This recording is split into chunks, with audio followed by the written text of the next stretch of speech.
eta ongi etorri Eusko Ikaskuntzaren mai inguru berri batera.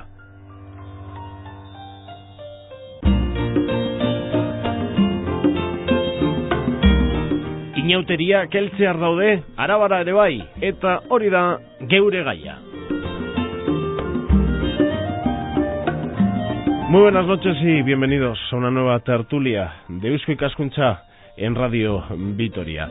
Eusko Ikaskuntza que, como todos los fines de semana, les acompaña para hablar hoy de los carnavales en Araba.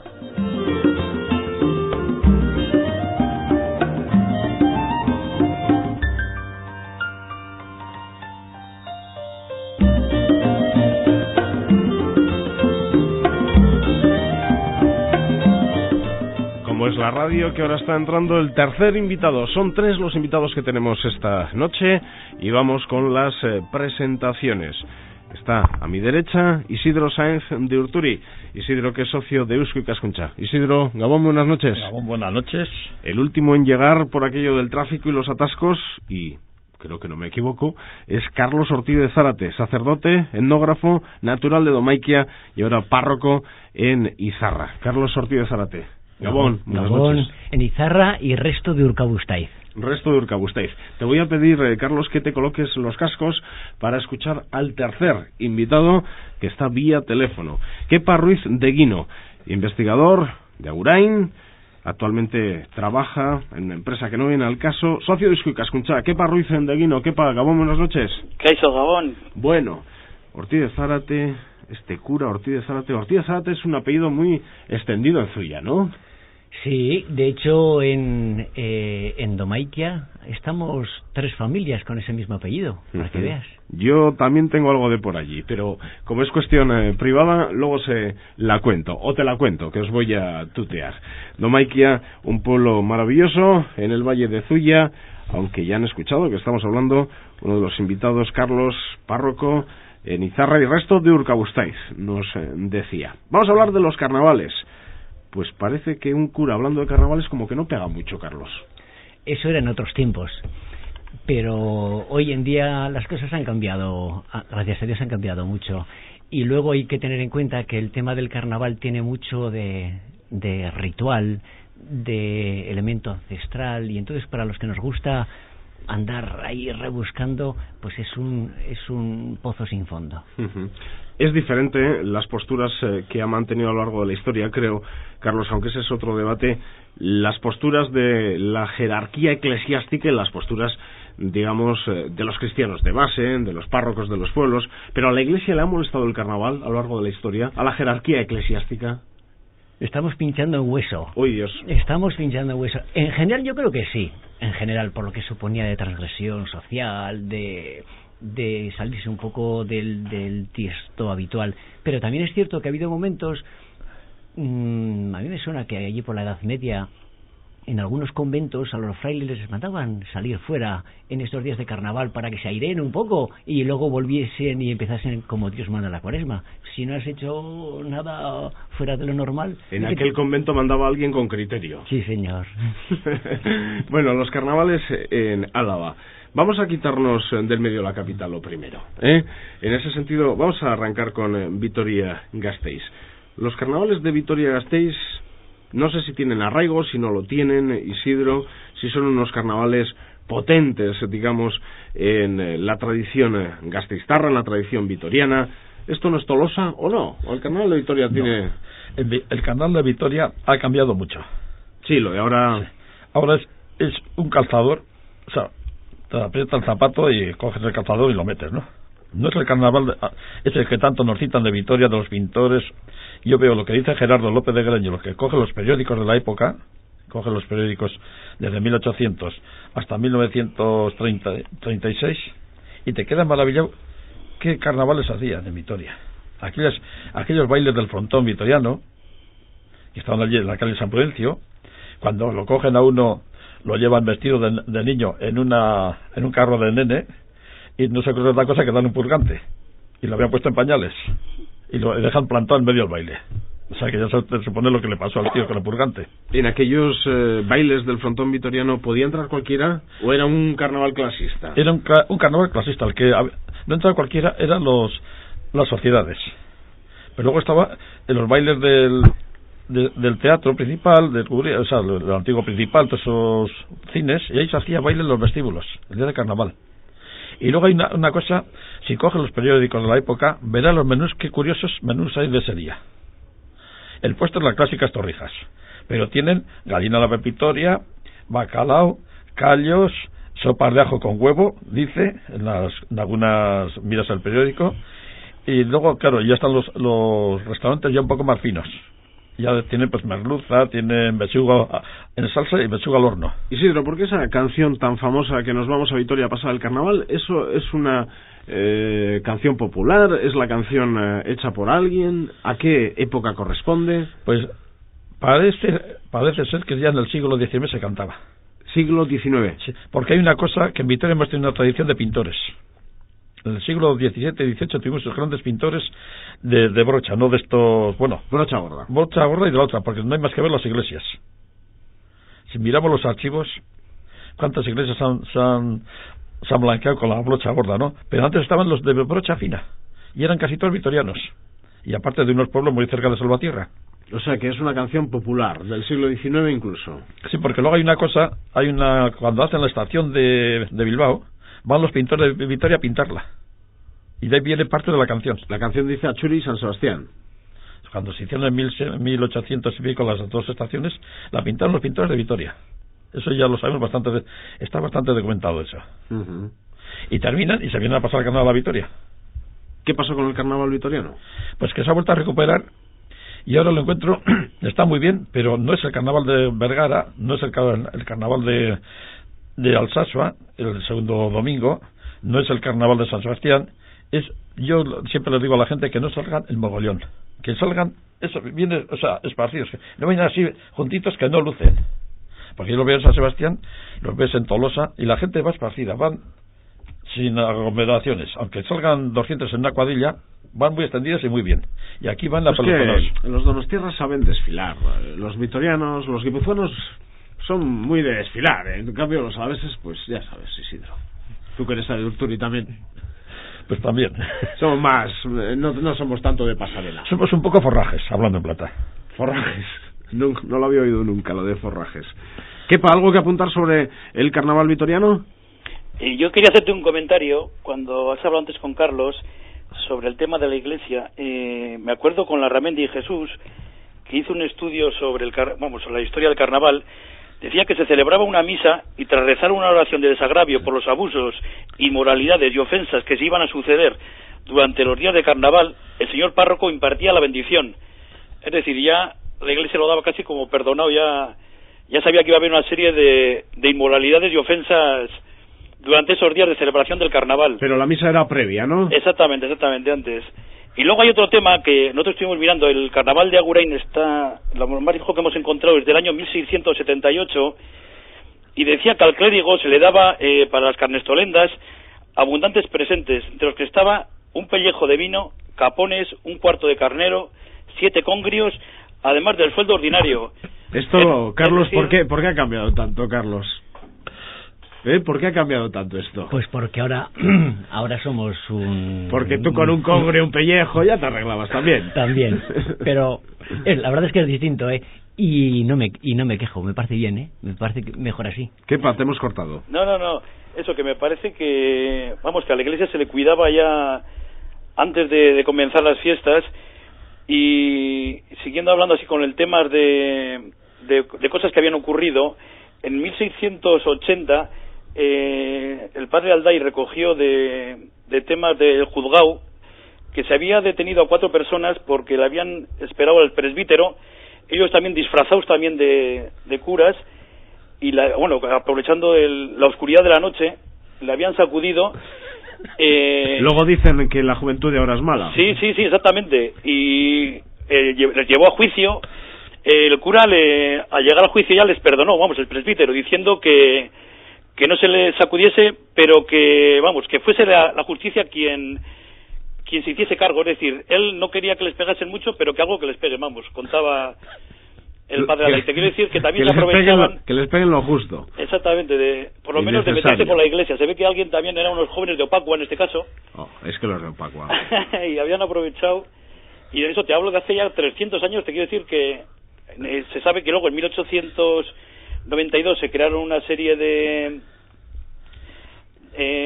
unas ordenanzas en la villa que ya se prohibía ya el ir disfrazado a partir del toque de queda y o toque de oración. Eso en Aurain. Eso es, porque había ya un miedo a que la gente, bueno, sobre todo había los empleados municipales tenían la obligación de quitar las caretas, porque se ve que la gente ya eso desde el año 1892 se prohibió a partir de la oscuridad de la noche ya que la gente saliese disfrazada. Se ve que había miedo de que la gente se aprovechaba del carnaval, te quiero decir. Uh-huh. Carlos, ¿por qué celebramos el carnaval? ¿Celebramos el carnaval?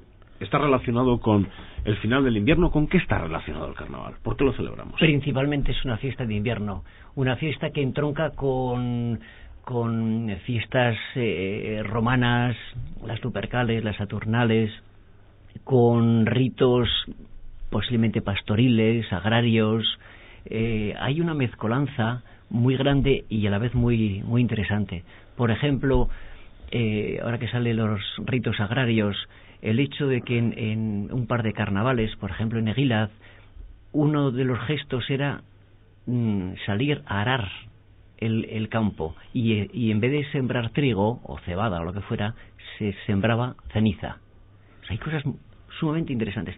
El hecho de quemar un muñeco, algunos lo relacionan con un chivo expiatorio, pero otros lo relacionan con el fin del invierno. Es quemar el invierno, quemar el año, y para que puedan hacer una nueva etapa. Aclararme, ¿cómo varían los carnavales? Porque me lo han explicado varias veces y nunca me acuerdo luego. ¿Cómo varía la Semana Santa y cómo varía el carnaval? Ya sabemos lo de los 40 días, la cuaresma y todo esto, pero ¿por qué unos años Semana Santa cae o puede caer, como este año, en San José, nada más y nada menos que miércoles santo 19 de marzo, y otros años prácticamente Semana Santa tocando San Prudencio? ¿En función de qué varía? Va en la luna. La luna. Porque es la Pascua judía, la que celebramos los cristianos, nada más que nosotros la celebramos el viernes y ellos la celebraron el sábado. Hemos tenido llena hace poco, ¿no? Sí, estos días muy bonita además. Uh-huh. Y según la luna. Sí, siempre hay que mirar. El día Viernes Santo verás la luna casi llenita. Casi llena. Le faltará muy poquito. Se celebra la Pascua, se celebra la primera luna llena de primavera. Correcto. Entonces, así como hay fiestas que no puede ser antes que este año la Semana Santa. Un día o dos. Un día o dos antes. Hay fiestas que son solares, la Navidad, que son siempre la misma fecha, y hay otras fiestas que son lunares, como es todo lo relacionado con la Semana Santa. ¿Y quién pegó esto de quemar la sardina un martes y miércoles de ceniza un miércoles? Pues eso de la sardina ya parece que viene de antiguo también.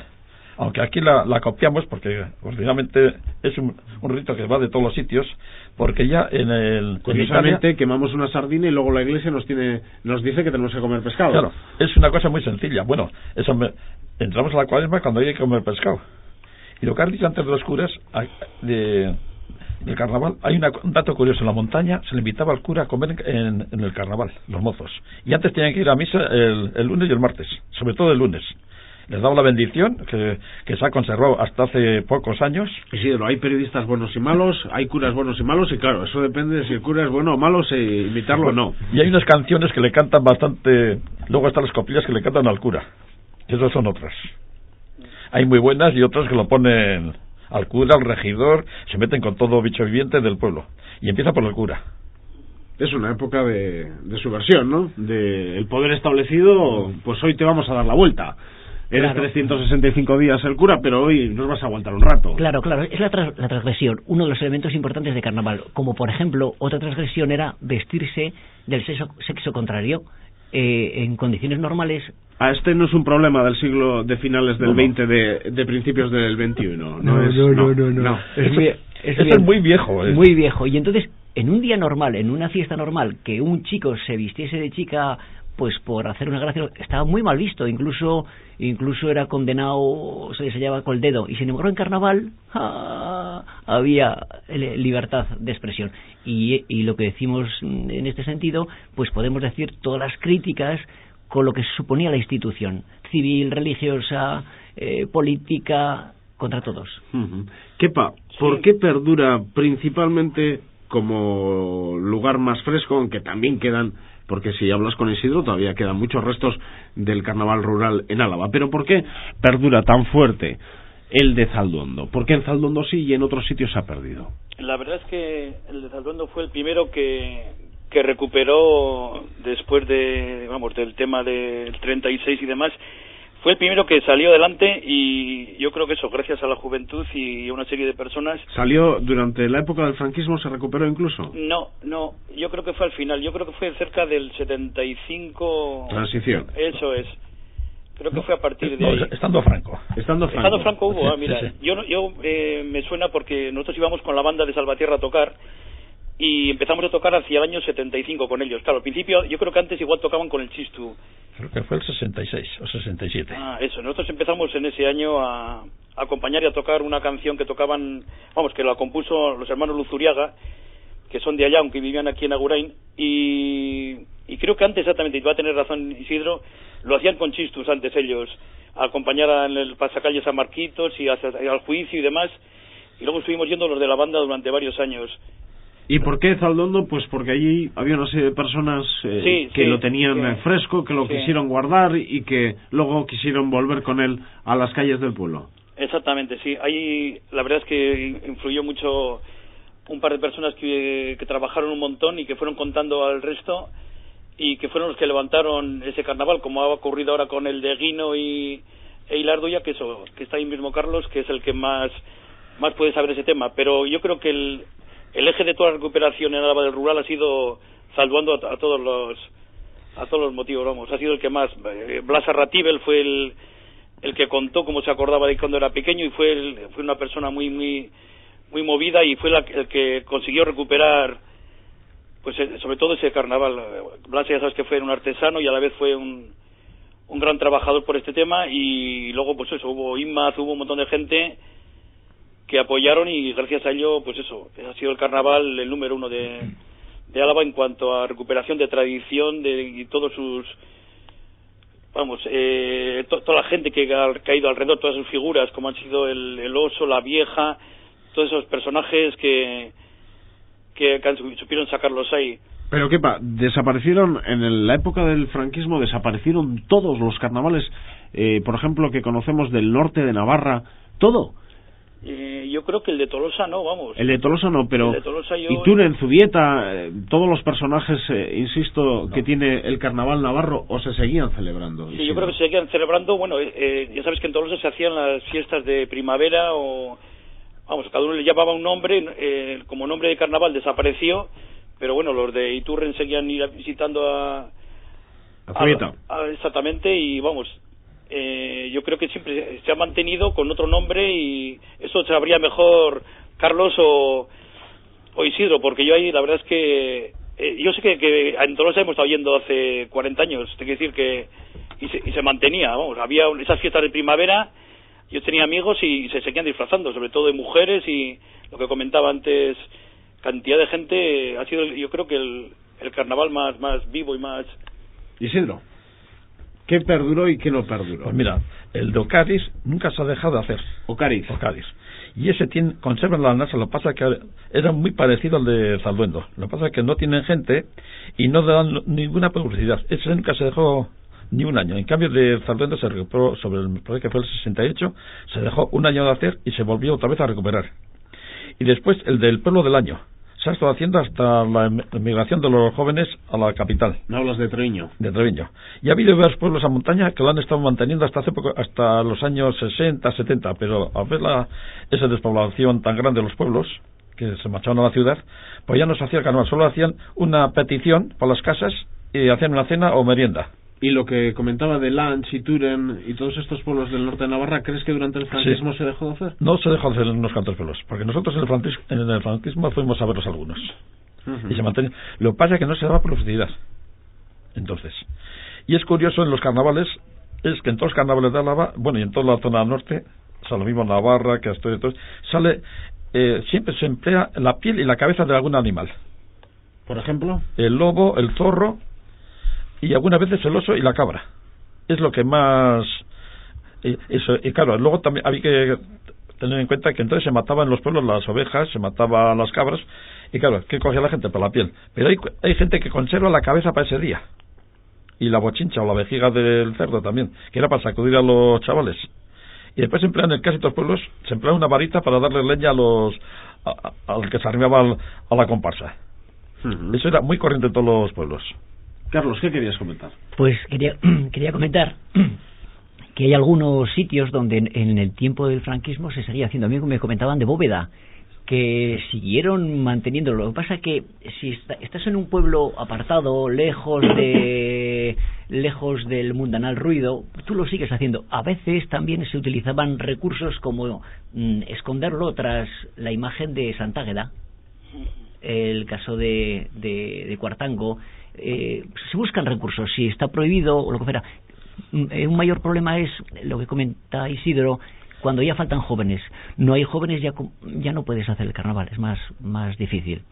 Y en cuanto a lo que comentabas, lo de los niños, ese es un elemento fundamental del carnaval rural, ir a por los niños. Los niños jugaban, por un lado les temían, pero hoy me han contado gente mayor que cuando eran pequeños se metían debajo de la cama, incluso se marchaban del pueblo por el miedo que les tenían a los personajes, llámales porreros, cacarros, lo que fuera, según el pueblo. Pero por otro lado les desafiaban y salían a la calle: porrero, no saca las habas del puchero, no sé qué. Y claro, los otros con la voz chincha, con las varas, con lo que fuera, en algunos pueblos los cogían, si le agarraban a uno, le metían la cabeza en la fuente o le manchaban de barro. Pero había un lugar donde los porreros no podían entrar nunca, era sagrado: el pórtico de la iglesia. Era el refugio de los chavales. Pero además se mantenía en todos los pueblos, en algunos otros pueblos había alguna variante, pero si el chaval huyendo se refugiaba allí, ahí no podían entrar. Es muy curioso. Desde luego. Y después del carnaval, ¿qué llegaba? Después del carnaval llegaba el desierto de la Cuaresma. ¿Qué llegaba? No. Llegaba el domingo siguiente, que era el domingo de piñata. Eso es. Domingo de piñata. El domingo de piñata. Era muy famoso. Sobre todo aquí la gente de Vitoria, los vitorianos, y los que se marchaban, como no había baile en Vitoria, se marchaban a Miranda, a la Puebla y a Treviño, ¿no? Y ahí se celebraban las piñatas famosas. ¿Por qué había en Miranda y no en Vitoria? Es curioso. Pues algo tenían que ver esto los... ¿En la Puebla también? En la Puebla. La Puebla de Arganzón. Bajaba un tren completo y subía el tren completo. Pero eso no era... Yo pensaba que eso era en Semana Santa, era domingo de piñata. Toda la semana, toda la Cuaresma. Todas las fiestas que había en Cuaresma. A toda la Cuaresma. Toda la Cuaresma había baile en la Puebla. Hasta... exceptuando el día de Viernes Santo y Sábado Santo. Eso, viernes y sábado ni en Miranda. Ni en Miranda. Vamos, no había escapatoria. Te voy a decir una cosa: cuando las procesiones, tú ibas a cualquier sitio que había una procesión de Semana Santa, y cuando iba a pasar la procesión se cerraban todos los bares.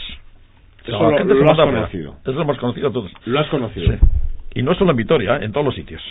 Se cerraban los bares, las tabernas, y se les mandaba todos fuera. Y cuando termina de pasar, se abría otra vez. ¿Quién era el que mandaba en todo esto? ¿Venía en algún papel? ¿Lo decía la Constitución? Era una costumbre además, está mal visto estar dentro de la taberna cuando pasa la procesión. Aunque no fueses creyente, si no hay una canción que el que no quiere ir a la procesión, que se echa a dormir. Y si no quiere trabajar, que se meta al pajar, que se canta en la montaña. O sea que ya con eso dice bastante la canción de Semana Santa. ¿Qué, en Agurain también lo mismo habéis oído? Sí. ¿Y lo has vivido?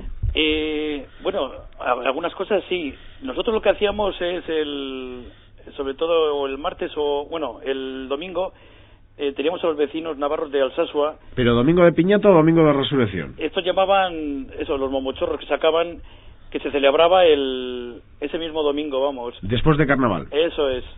Hacían una celebración allá. Primer domingo de Cuaresma. Exactamente.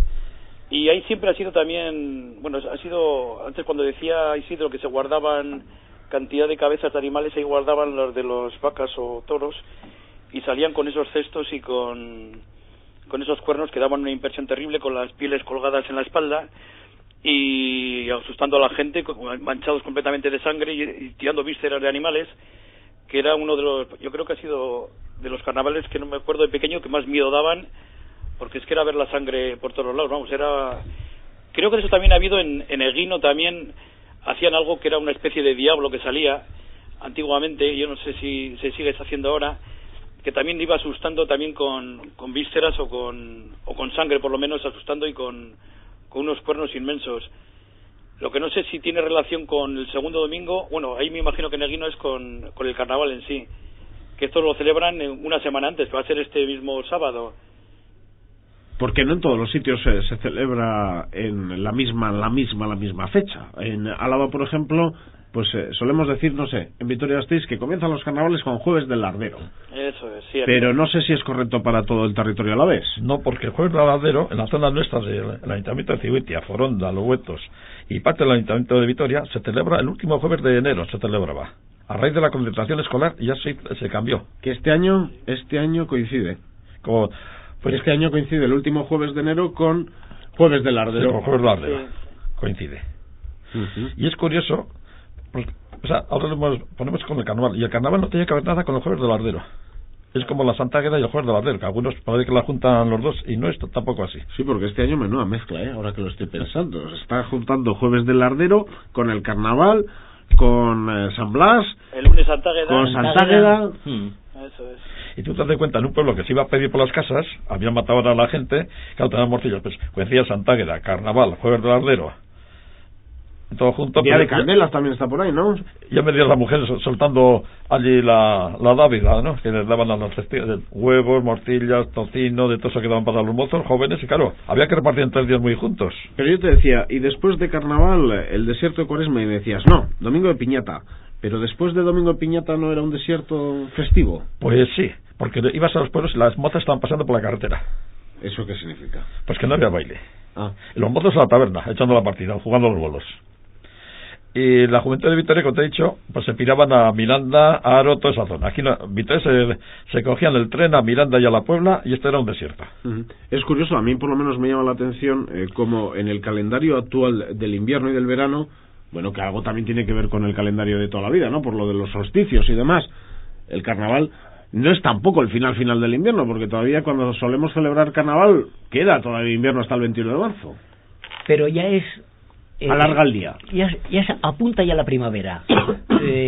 Alarga el día, los fríos ya no son tan fríos, las noches ya van menguando. Ya se intuye, se prevé ese nacimiento de la primavera. Por eso todos esos ritos que os comentaba antes, a veces los muñecos simbolizan, a veces, o una de las versiones, es la muerte del invierno, la muerte de los fríos, la muerte de esa naturaleza que decae, y el resurgimiento de otra nueva. Y en relación a algo que comentaba también Isidro de lo de las pieles, es que muchos elementos tienen una raíz increíble. El tema de vestirse de pieles no es que me sobra una piel y me la pongo, no. Por ejemplo, el tema del oso, un personaje que se repite en distintos carnavales, en Turín y Zubieta. Y me imagino que en Centro Europa igual también. Ahí vamos. Parece ser en la zona de Alemania, por allí, antiguamente había unos guerreros que se vestían con pieles de oso y se creían invencibles.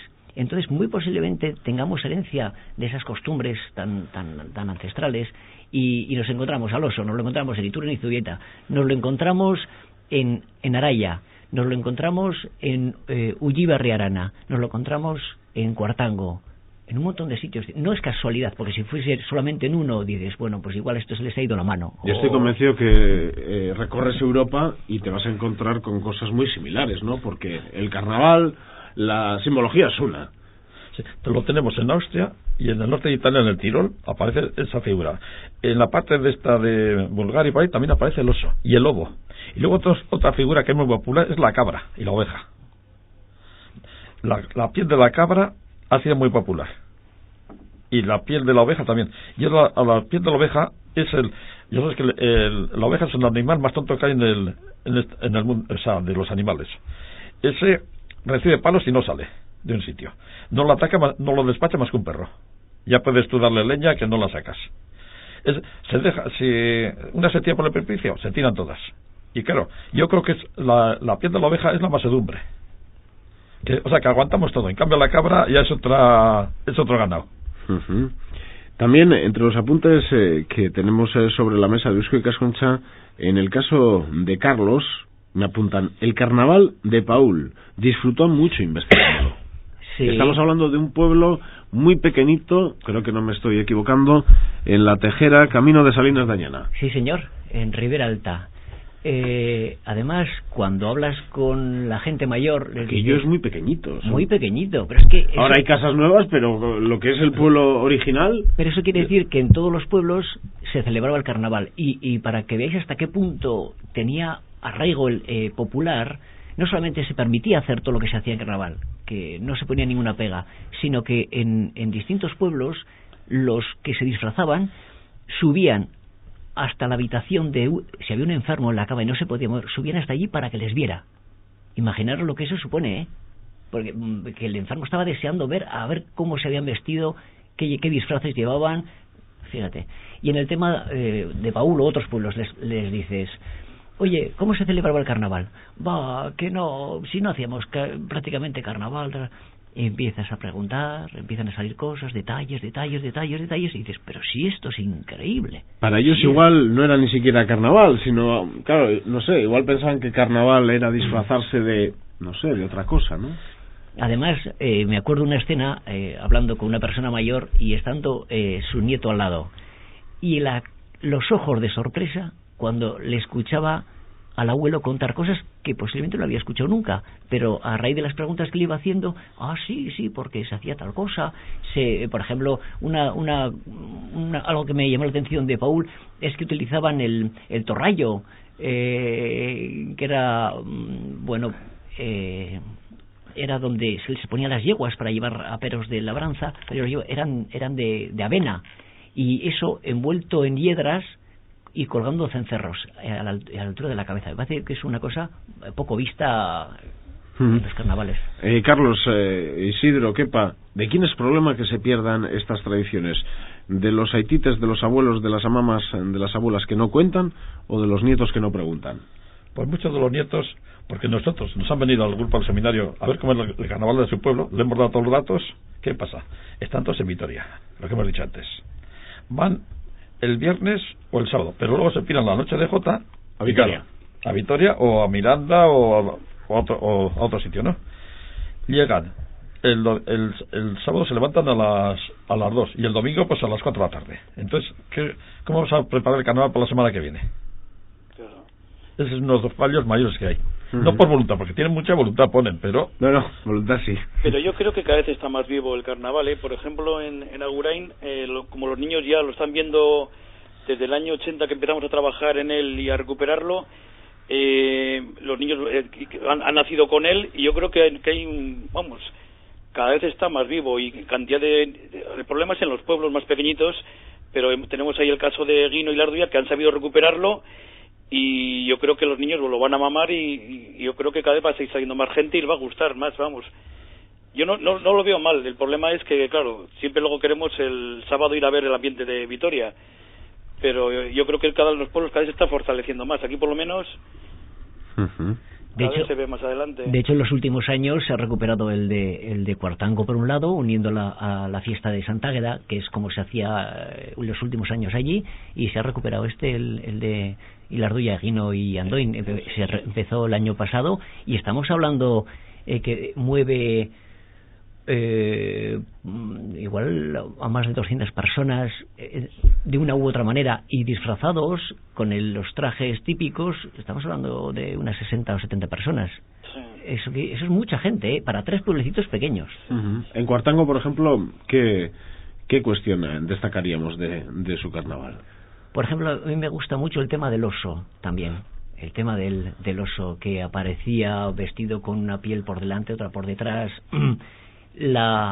Guardaban, o tenía también cara de animal. Llevaba el que hacía de oso, llevaba en las manos una especie de trapos, y lo llevaban a cuatro patas. Llevaba unos colmillos hechos de unos gajos de patata, y asustaba mucho a los niños. Entonces cuando cuando iban con él, que viene el oso, lo decían a los niños, y los niños pues aterrorizados. ¿Y mucha bebida? Sí. Eso, mira las cuentas de los mozos. Aparte que los pueblos les suelen dar una cantada de vino, o sea, aparecen las cuentas de los concejos. ¿Y las mozas? Pues las mozas participan, suelen poner la comida a los mozos ese día. Ya sabes que los mozos comían. O sea, las mozas no podían beber. También algunas se disfrazaban también, pero participan más en poner la comida, la cena y luego el baile. Menuda participación. Y después el baile de la tarde. Eso no podían faltar las mozas al baile. Hay muy, hacía baile. Hay muy pocas excepciones donde participen las chicas. Normalmente qué sociedad, eran los chicos. Hombre, también eso lo relacionan con ritos de paso, etcétera. Bueno, pero en algún pueblo sí. Y por ejemplo, en Paúl las chicas salían vestidas de brujas y llevaban unas escobas de palma ardiendo por el pueblo. Entonces, en la zona de Espárrena, en el Ardo y algún pueblo de estos, también las chicas se vestían. Pero en general no, era cosa de chicos. ¿Quepa? Alcohol, desenfreno, sexo, me imagino. Sí, bueno, no sé. Al mirar en el tema este que... ¿Vosotros habéis estudiado? ¿Yo? Sí, de todo este que aparecía del juzgado, que de los temas que llevaba el padre Alday, hizo un trabajo y aparecen varias documentación sobre el carnaval, sobre denuncias y demás. Hay trabajos eso sobre lo que la gente se metía con personal. Sobre el tema del sexo, la verdad es que no aparece nada documentado, porque claro, cuando hablamos de todos estos temas, esto es desde el punto de vista oficial. Claro, lo que aparece en el ayuntamiento, lo que ha ido contado de gente a gente, vamos, de personas a personas, el carnaval verdadero, lo que cuenta Carlos, es el que ha ido pasando. Claro, nosotros lo que hemos ido recogiendo en los archivos es el carnaval oficial, entonces tampoco es muy verdadero. Te viene la denuncia ya cuando el caso ya es grave o extremo, vamos, cuando ya lo han pegado al cura o cuando... Es otro tema. El tema de qué se hacía o qué se dejaba de hacer, sobre eso sería lo que cuentan las malas lenguas que se dice. Ahí ya no... Bueno, entramos en recta final. Sí. ¿Cuántas veces te has disfrazado, Isidro? Pues ya bastantes. ¿Sí?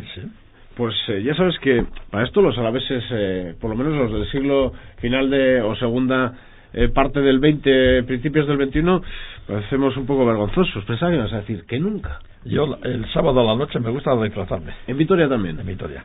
Y el año pasado tuvimos una cena y tuvimos que ir todos disfrazados. ¿Y este año lo tenéis pensado? Pues aún no han puesto el cartel para la cena, porque ya tenía que estar puesto.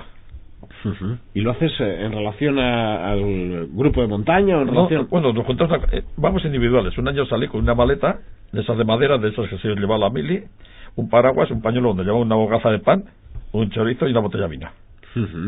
Y claro, luego iba vestido pues de... Cuando se venían aquí los emigrantes antiguamente con la maleta que era de madera, yo me ponía en el sitio, abría la maleta, sacaba el pan y el chorizo y la botella y a darle. Ajá. O sea, que te gusta el carnaval participativo en ese sentido. A mí me encanta los carnavales como el de Tolosa, que participa todo el mundo. Allí no ves un alma que no participe. Y me llama la atención. No vayan el sábado a la noche disfrazados a Tolosa, por cierto. Sobre todo ir el lunes o martes. Para mí es los mejores días. Porque claro, cuando ven un Tolosarra ve a alguien disfrazado el sábado a la noche, ya sabe que es de fuera, seguro. Porque no se disfrazan el sábado a la noche. Y a mí fue curioso en Tolosa, que estábamos en una rifa y me tocaron 2 gallinas vivas. La rifan con unas cartas y me tocan 2 gallinas. Y me ves a mí con el carnaval con 2 gallinas así en la mano. Llegaron a Vitoria. Que va, se las dio también al que los había rifado, que no sabía qué hacer con ellas. Kepa, ¿te disfrazas? Pues nosotros nos disfrazamos todos los años. Nos disfrazamos con la banda, salimos haciendo una comparsa a las 6 de la tarde para animar a los niños y demás, hasta la hora de la cena, hasta las 9, y luego salimos toda la cuadrilla disfrazados. Aparte de eso, bueno, nosotros casi nos disfrazamos 2 veces, es decir, luego el domingo intentamos hacer un como diríamos, carnaval rural, que se queremos recuperar aquí, y ya salimos ya con unas pieles y, bueno, yo salgo de diablo, con unos inmensos cuernos y con una cara roja, para asustar a los niños. Entonces, nosotros casi nos disfrazamos 2 veces. Es curioso como unas personas viven muy intensamente el carnaval, como tú mismo lo estás relatando, Kepa, con diferentes disfraces y actividades a lo largo de esas horas, porque son unas horas, al fin y al cabo, y otra gente desaparece, no quiere saber nada de esta fiesta. Es curioso. Yo creo que además, yo uno de los temas que más hago esto es para que lo que te comentaba antes, para que los niños lo mamen, vamos, ha tocado una generación que era la nuestra, que no teníamos ni idea de todo este tema, y es una cosa que me llamaba un montón. Recuperar esto me parece una fiesta, me parece que son joyas, vamos, etnográficas, pero hay preciosidades para recuperar, vamos, y entonces es un tema que quiero que los niños lo vean, que lo mamen y que lo vean como algo natural, vamos, porque hay cantidad de gente que le asusta, que tiene una serie de miedos, de problemas a salir disfrazado, cuando es todo lo contrario, vamos, es una época de diversión, pues eso, no sé, el carnaval es, como decían, si la fiesta que se precie del pueblo, el carnaval es la fiesta de la gente del pueblo en la calle, la liberación y la locura colectiva, es decir... Otro argumento es caro, disfrazarse, hay que gastarse dinero. Me vais a decir, para disfrazarse no falta nada de dinero. Mira, yo voy a coger el traje, nosotros salimos de brasileños este año, el traje de una vecina que salió de brasileña,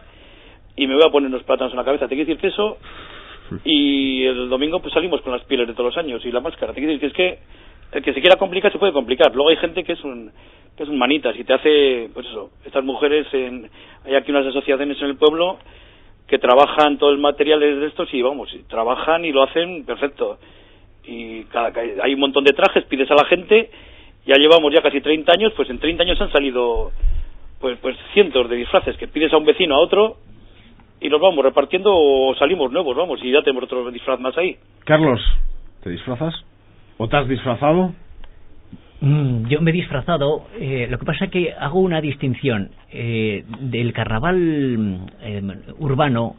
A mí en ese sentido se me ha pasado el arroz, porque sí me ha gustado mucho disfrazarme, pero ya no me llama la atención. A mí lo que me gusta es el rural, el tradicional, y de ese en los últimos años sí me he disfrazado, en los 4 o 5 últimos años en Cuartango, y el último año acompañándoles en los pueblos estos de Asparna, Ilardo y Aguino y Andoin, también vestido, bailando, etcétera. Me gusta ahora mucho más el rural que el urbano. Pues sea rural o urbano, disfruten del carnaval, que desde luego hay que saber trabajar, hay que saber disfrutar, hay que saber estar serio, hay que saber estar de bromas. La vida tiene que darnos oportunidad y nos suele dar oportunidad para todo ello. Aunque no todas las personas van a poder disfrutar del carnaval, y también nos tenemos que acordar de los que no pueden hacerlo. Como, por cierto, lo hacían, decías antes, en Paúl, ¿nos decías? En algunos pueblos. En algunos pueblos. Ir a visitar a las personas enfermas o incapacitadas, discapacitadas, para que vieran cómo el carnaval se seguía celebrando. Kepa Ruiz de Aquino, Isidro Sade Urturi, Carlos Ortiz de Zárate, Iruei, eskerrik asko, muchas gracias. Y queremos informar, para terminar, a nuestros oyentes que la Diputación Foral de Álava acaba de publicar las actas de las jornadas Micaela Portilla y Memorian, organizadas por Eusko Ikaskuntza, Sociedad de Estudios Vascos, y la Real Sociedad Vascongada Amigos del País, el pasado año. Se trata del libro más completo sobre la aportación de nuestra insigne historiadora, doña Micaela Portilla. Por tanto, quien quiera más información sobre esta interesante publicación debe ponerse en contacto con el Departamento de Cultura de la Diputación. Zuei, datorren asteburuan hemen egongo gara berriz, Eusko Ikaskuntzaren mahai inguru berri batean, batek daki zeri buruz hitz egingo dugun. Hala ere, txoritxo batek esan dit, agian trufari buruz mintzatuko garela. Ordura arte, aio!